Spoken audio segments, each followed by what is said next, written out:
Kemudian maksud dan tujuan dari orientasi kali ini yaitu orientasi pengembangan nilai dan etika tahun 2024 dimaksudkan untuk membekali peserta dengan pengetahuan, sikap, dan perilaku tentang nilai dan etika pada instansi pemerintah dalam mendukung pelaksanaan tugas jabatannya dan pencapaian visi misi organisasi. Dengan tujuan peserta mampu mengaktualisasikan nilai-nilai dasar ASN berakhlak. Untuk waktu dan tempat pelaksanaannya dari tanggal 16 Mei sampai 26 Juni 2025. Untuk tempatnya di Puskesmas Banyuanyar, Kota Surakarta. Nilai dan etika pemerintah Kota Surakarta. Kota Surakarta memiliki visi yaitu mewujudkan Surakarta sebagai kota budaya yang modern, tangguh, gesit, kreatif, dan sejahtera. Untuk mewujudkan visinya, Kota Surakarta memiliki misi diantaranya yang pertama meningkatkan kualitas kesehatan masyarakat yang berkelanjutan. Yang kedua, memperkuat pertumbuhan ekonomi yang adaptif dan berkelanjutan. Yang ketiga, mewujudkan tata ruang dan infrastruktur kota yang mendukung pemajuan kebudayaan dan pariwisata berkelanjutan. Yang keempat, meningkatkan kualitas dan daya saing pemuda dan masyarakat umum di bidang pendidikan, ekonomi, seni budaya, dan olahraga. Kemudian yang kelima, mengembangkan tata kelola pemerintahan dan pelayanan publik yang gesit dan kolaboratif berlandaskan semangat gotong royong dan kebinekaan. Yang keenam, mewujudkan kemakmuran dan kesejahteraan bersama warga kota yang berkeadilan dan inklusif. Terus yang ketujuh, mewujudkan kondusivitas daerah dan kerukunan antar umat beragama dalam tata kehidupan bermasyarakat yang saling menghormati. Nilai dan etika pada organisasi Dinas Kesehatan. Dinas Kesehatan memiliki visi yaitu mewujudkan Dinas Kesehatan Kota Surakarta dengan kerja ikhlas dalam memberikan pelayanan prima. Untuk mewujudkan visinya, melalui misi yang pertama memberikan pelayanan prima yang berorientasi pada kesesuaian peraturan perundangan yang berlaku, keterbukaan informasi dan kejelasan. Yang kedua, meningkatkan kualitas SDM aparatur secara periodik dan berkelanjutan. Dan yang ketiga, mengembangkan sarana dan prasarana serta memutakhirkan teknologi informasi. Kemudian nilai dan etika pada organisasi Puskesmas Banyuanyar. Puskesmas Banyuanyar memiliki visi mewujudkan masyarakat sehat di wilayah kerja Puskesmas Banyuanyar. Untuk mewujudkan visi tersebut, Puskesmas Banyuanyar memiliki misi yang pertama memelihara dan meningkatkan kesehatan perorangan, keluarga, dan masyarakat. Yang kedua, mendorong kemandirian masyarakat untuk berperilaku hidup bersih dan sehat. Yang ketiga, tertib administrasi. Dan yang keempat, menerapkan pelayanan sesuai standar. Puskesmas Banyuanyar juga memiliki tata nilai yaitu Jariah. Kepanjangannya yaitu cekatan, empati, ramah, inisiatif, dan akuntabel. Kemudian di sini saya akan memaparkan rencana dan hasil kerja P3K. Ada 4, di antaranya yang pertama judul, yang kedua identifikasi isu, yang ketiga isu yang diangkat, dan yang keempat gagasan yang diangkat. Untuk yang pertama judulnya yaitu pemberian label batas waktu penyimpanan obat atau Beyond Use Date untuk meningkatkan efektivitas dan keamanan obat di Puskesmas Banyuanyar dengan inovasinya label Budi Eko. Untuk identifikasi isunya yaitu yang pertama masih ditemuinya beberapa pasien atau masyarakat yang menanyakan batas waktu penyimpanan sediaan obat setelah dibuka, yang artinya adanya pemahaman masyarakat yang masih kurang terhadap informasi yang disampaikan oleh petugas terkait masa atau batas penyimpanan obat setelah digunakan atau beyond use date. Terus yang kedua, tidak semua tenaga kesehatan memahami bahwa beberapa sediaan obat memiliki batas waktu penyimpanan atau penggunaan setelah dibuka, di mana itu berbeda dengan masa kadaluarsa obat atau expired date. Kemudian isu yang diangkat yaitu metode pemberian informasi mengenai batas waktu penyimpanan obat atau beyond use date dalam bentuk label diharapkan mampu membantu masyarakat untuk lebih memahami dan mudah mengingat informasi yang diberikan terkait penggunaan obat secara efektif dan aman. Lalu gagasan yang diangkat yaitu pemberian label batas waktu penyimpanan obat atau beyond use date untuk meningkatkan efektivitas dan keamanan obat di Puskesmas Banyuanyar. Kemudian ini tabel rencana kerja dan hasil kerja P3K. Untuk kegiatan yang pertama yaitu optimalisasi pelayanan kefarmasian yang berfokus pada pelayanan informasi obat atau PIO. Tahapan kegiatannya yaitu melakukan sosialisasi kepada pasien terkait informasi tentang BUD pada saat pelayanan informasi obat atau penyerahan obat. Untuk output atau hasilnya yaitu masih ditemukan beberapa pasien yang belum memahami tentang apa itu BUD. Kegiatan yang kedua yaitu perencanaan inovasi dalam bentuk label pada saat penyerahan obat yang bertujuan agar obat lebih efektif dan aman digunakan.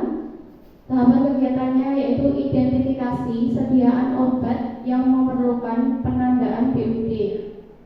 Sebagai contohnya sirup antibiotik atau racikan serbuk atau buyar. Output atau hasilnya tersedianya daftar obat dengan kebutuhan BUD. Kemudian kegiatan yang ketiga membuat aktualisasi dan menyusun SOP BUD di Puskesmas. Tahapan kegiatannya yaitu merancang desain dan bentuk label obat agar mudah dipahami dan informasi bisa tersampaikan dengan baik dan tepat. Output atau hasilnya yaitu tersedianya SOP BUD dan yang kedua terbentuknya tim pelaksana inovasi. Untuk kegiatan yang keempat, melaksanakan aktualisasi dengan mengaplikasikan inovasi label Budi Eko. Tahapan kegiatannya yang pertama yaitu pelabelan BUD pada obat racikan dan sediaan yang teridentifikasi memerlukan pelabelan. Yang kedua penggunaan label BUD standar dan yang ketiga edukasi pasien mengenai arti BUD. Output atau hasilnya yaitu obat dengan BUD terlabel secara rutin. Yang kedua label BUD tersedia dan dapat digunakan. Dan yang ketiga, pasien lebih paham batas aman penggunaan obat. Yang kelima yaitu melakukan evaluasi inovasi label Budi Eko. Tahapan kegiatannya yaitu yang pertama melakukan evaluasi pemahaman masyarakat tentang BUD obat. Yang kedua, evaluasi hambatan yang dihadapi selama realisasi inovasi.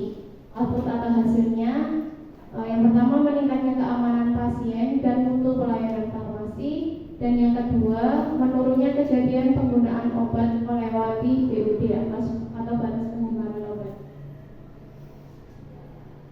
Kemudian rencana kerja menengah untuk tahun pertama yaitu membentuk tim inovasi BUD dengan melakukan koordinasi antara farmasis atau apoteker, kepala puskesmas dan tenaga teknis kefarmasian atau asisten apoteker. Terus yang kedua merancang dan menguji coba desain label BUD meliputi warna, format dan informasi atau isi yang terkandung dalam label tersebut. Kemudian output atau hasilnya desain label BUD dan terbentuknya tim inovasi label BUD. Untuk tahun kedua kegiatan yang pertama yaitu implementasi awal dan uji coba. Yang kedua pelaksanaan terbatas dan evaluasi awal. Yang ketiga menerapkan label BUD pada 3 sampai 5 sediaan terpilih atau pilot project. Yang keempat edukasi kepada pasien terkait arti dan pentingnya BUD. Output atau hasilnya yaitu laporan uji coba dan hasil survei kepuasan pasien. Untuk tahun yang ketiga kegiatan yang pertama yaitu menerapkan label BUD ke seluruh sediaan farmasi yang memerlukan. Yang kedua, pengembangan sistem digital pelabelan jika memungkinkan. Untuk output atau hasilnya, cakupan 100% sediaan BUD dan sistem pelaporan terpadu. Untuk tahun yang keempat, kegiatannya yaitu melakukan evaluasi terhadap kendala yang dihadapi dari inovasi label Budi Eko. Output atau hasilnya mengetahui kekurangan dan hambatan yang dihadapi agar dapat dilakukan perbaikan. Untuk tahun kelima, kegiatan yang pertama audit internal terhadap penerapan label BUD, yang kedua survei kepuasan pasien dan tenaga kesehatan, dan yang ketiga integrasi pelabelan dengan Simpus atau aplikasi pelayanan farmasi digital jika memungkinkan. Output atau hasilnya yaitu laporan evaluasi dan sistem digital BUD. Kesimpulan dan saran. Inovasi label Budi Eko atau Beyond Use Date untuk meningkatkan efektivitas dan keamanan obat digunakan sebagai media pelayanan informasi obat atau PIO untuk meningkatkan pemahaman masyarakat mengenai batas waktu sediaan obat dapat digunakan setelah melalui proses ataupun kemasan dibuka, sehingga diharapkan efektivitas dan keamanan obat tetap terjaga dan mengurangi timbulnya efek samping. Dari inovasi ini diharapkan mampu membantu untuk mewujudkan misi pemerintah Kota Surakarta, yaitu meningkatkan kualitas kesehatan masyarakat yang berkelanjutan dan sesuai dengan tata nilai Puskesmas Banjarnegara Ceria, yaitu inisiatif. Dengan inovasi label Budi Eko ini diharapkan memiliki tingkat keberhasilan yang tinggi. Untuk itu dalam melakukan pelayanan dan realisasi inovasi ini dibutuhkan koordinasi dan kerjasama dengan optimal, baik secara internal maupun eksternal. Berikut contoh bentuk dan desain label Budi Eko. Di sini saya mengambil untuk 6 sediaan, karena saya mengambil sediaan yang tersedia di Puskesmas Banyuanyar. Di antaranya ada salep mata atau sediaan steril, kemudian sirup antibiotik atau sirup kering, kemudian salep kulit, tetes mata dan tetes telinga atau sediaan steril juga, terus sirup non antibiotik sama puyer racikan. Informasi yang terkandungnya ada tanggal dibuka sediaan obat tersebut sama batas penggunaannya.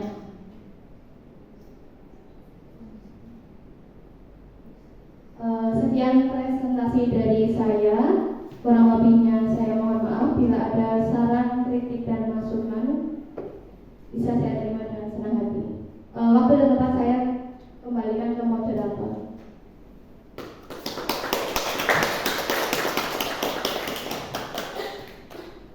Baik, terima kasih untuk paparannya Mbak Nela. Sesi selanjutnya yaitu tanya jawab. Silakan teman-teman ada yang ingin bertanya atau memberikan masukan. Mbak Puput mungkin boleh.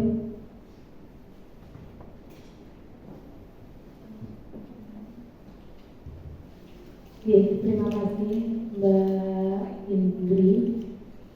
Ini tadi yang untuk desainnya yang insulin sudah ada apa belum Mbak? Ya, insulin karena dari Puskesmas kan itu bukan sediaan, maksudnya itu kan dari luar ya Mbak ya. Ya nanti kalau memang perlu dibikin lagi. Ya, saya bikinnya sih yang benar-benar dari pengadaan saja. Oke, mungkin usul untuk penambahan label di insulin ya. Karena insulin itu kan BUD-nya kan beda antara yang sudah dibuka sama yang belum. Itu nanti kan juga penyimpanannya kan juga beda antara yang insulin sudah dibuka sama insulin yang belum dibuka. Itu penyimpanannya di mana. Terus untuk mungkin nanti bisa ditambahin di etika kita itu belum ada obat ini disimpan di mana gitu, belum ada ya. Tapi sebenarnya kan kalau di kemasan botol atau salep itu sudah ada informasi penyimpanan obatnya nih. Kalau disediaan obatnya, misalnya dalam bentuk botol sirup itu sudah ada. Tapi kalau dalam bentuk misalnya strip atau selain botol itu belum ada. Iya, itu belum ada ya. Mungkin nanti di labelnya itu bisa ditambahin tulisan untuk penyimpanan sirup itu gimana, karena di masyarakat awam tahunya itu kalau penyimpanan sirup itu biasanya di kulkas, disimpan di kulkas biar awet gitu. Jadi kan kita bisa menginformasikan juga, oh ternyata penyimpanan sirup itu yang benar itu di suhu berapa. Terus memang ada jenis sediaan sirup yang harus disimpan di kulkas itu memang ada, tapi kan tidak semuanya. Ya, terus mungkin bisa ditambah itu Mbak dengan pembuatan leaflet. Ya, leaflet tentang BUD gitu. Nanti kan bisa sebagai media prosesnya itu ditaruh di meja penyerahan obat. Atau kalau enggak standing banner gitu standing banner nanti penuh ya. Ya mungkin leaflet aja, leaflet ditaruh di meja penyerahan. Belum, kalau leaflet BUD-nya nanti bisa ditambahin gitu ya, atau semua nanti mungkin insulinnya itu belum ada BUD-nya itu bisa ditambahin. Ampun Dari teman-teman yang lain, tapi banyak saya belum berlatih.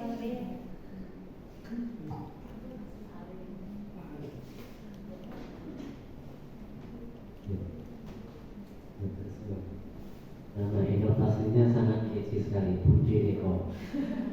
Bude, beyond used, E-nya berarti date, kan Bude, E-nya dari Eko-nya, E-nya apa? Oh, Bude, Eko-nya, E-nya Efektivitas dan keamanan obat. Keren, bagus. Maksudnya saya setuju dengan Pak Acik kemarin nih. Jadi nama sebuah inovasi itu semakin itu relate dengan kita, semakin berjalan nanti. Kan di apotek kan udah ada Bude City nih. Nanti nanti Bude Eko ini bisa jadi inovasi yang bagus.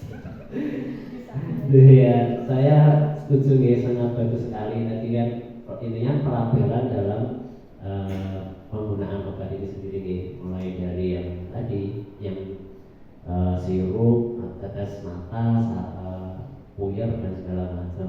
Karena memang masih sering nih kita jumpai pasien itu memakai obat yang sebelumnya. Mungkin kalau yang tablet masih aman, nggak apa-apa. Cuma kalau misalnya tetes mata gitu nih, alih-alih pandangannya menjadi jelas tapi malah mungkin jadi iritasi dan segala macam. Dan saya juga menebalkan tadi usulan Mbak Puput, ini ditambahi cara penyimpanannya. Dan nggak apa-apa Mbak, asal obat nggak harus obat yang dari kita, dari PRB pun dibuatkan nggak masalah. Ya mungkin itu jadi salah satu kelebihan kita juga dibandingkan mungkin di Kimia Farma pun nggak dapat nih BUD-nya, tapi di kita dapat. Sampai cukup sekian dari saya. Ya, terima kasih kepada Dr. Aris selaku PJ Lintas Master dan juga Mbak Puput selaku koordinator pelayanan pasien. Yang pertama tadi memang benar yang disampaikan oleh Mbak Puput ya, jadi obat apapun yang memang harus yang memerlukan itu tadi ya, ada jenis-jenisnya tadi. Kalau sudah dibuat kan kita memberikan ke pasien, otomatis kita bertanggung jawab ya, jadi tetap harus sediakan dan kita sosialisasikan gitu. Dan yang kedua, tadi tidak semua nakes, di sana tadi tertulis tidak semua nakes memahami, betul, saya termasuk. Dan saya tetes mata saya yang benar maksudnya berarti nanti dari sini saya buang, benar gitu. Ya, terus saya juga kadang-kadang ya anak gabut flu gitu, saya buka puyernya kok masih bagus gitu ya, bisa nggak ya? Gitu. Tapi kan kondisinya malam gitu ya, kayaknya kok coba kasih baca gitu, ternyata keliru ya. Ya, jadi memang perlu sepertinya ya, perlu juga untuk tetap diberikan informasi kepada kita semua. Ya. Walaupun hanya sedikit tapi itu sangat bermanfaat untuk kita. Ya. Itu tadi ya, kemudian itu tadi leaflet itu tadi yang rencana mau dibuat leaflet itu terkait BUD. Oh ya, terkait BUD ya, bagus juga Mbak juga. Sepertinya saya juga semua puskesmas terkait PUD itu belum ada leafletnya, bisa ditambahkan ya. Tapi leaflet itu setiap orang yang datang diserahkan atau gimana? Atau cuma cukup banner, standing banner gimana? Kita sediakan Di situ ya, yang bagus juga itu untuk edukasi juga yang nanti bisa menularkan ke masyarakat sekitarnya. atau bikin poster di tempel di dekat farmasi. Ya, itu juga bagus karena itu malah semua bisa baca sebelum dapat antrian malah membaca. Mungkin kita beri aplaus dulu kepada Mbak Selena. Ya. Dan terima kasih. Waktu saya kembalikan kepada pembaca.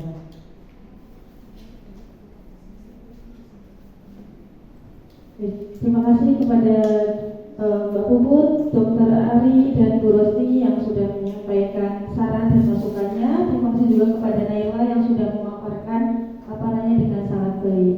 Sesi selanjutnya yaitu pemaparan